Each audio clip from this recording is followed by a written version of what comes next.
I'm Lisa, the artist behind Lachri Fine Art. It is Tuesday, so I'm here to critique one of your original paintings or drawings. If you have an original painting or drawing that you would like to submit for critique, head over to my website, lachri.com/critiques. That link is below in the video description, and you can submit your work there. Today's submission comes from an artist who was only 16 when he drew this, Mustafa. You can check out more of Mustafa's work over at his Facebook page. That link is below in the video description. I used to draw roses when I was 16.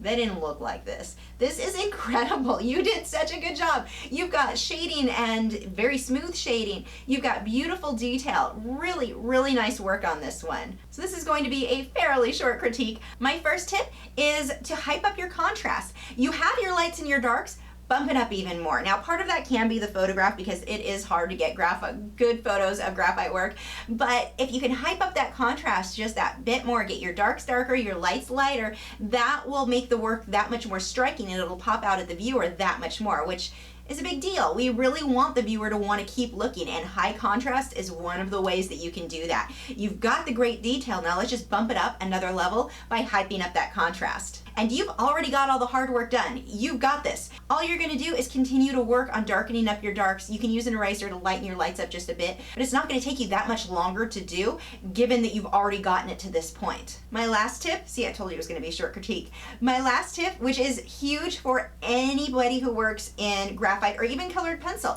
if your edges are just that little bit fuzzy, if you're going for photorealism and those edges are just that little bit not sharp enough, you need to sharpen your pencils. I see this all the time. We use pencils that they're sharp enough to write with, but they're not sharp enough to poke someone's eye out with. You want sharp enough to poke someone's eye out with.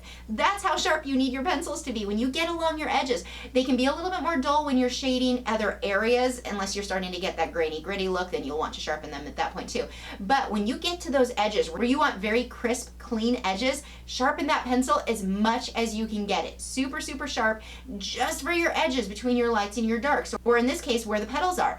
If you have your pencil that much sharper, your work will be that much more realistic, and that your lines will be extra, extra clean. And that's really what that comes down to with having that sharp pencil, is keeping your lines clean. If your pencil is remotely dull, your lines are not going to be clean enough. Another option is to use a mechanical pencil, because that's obviously going to be sharp. So if it's a finer lead, that can give you cleaner detail as well. But this is beautiful. I wish my work looked like this when I was 16. You've done a wonderful job.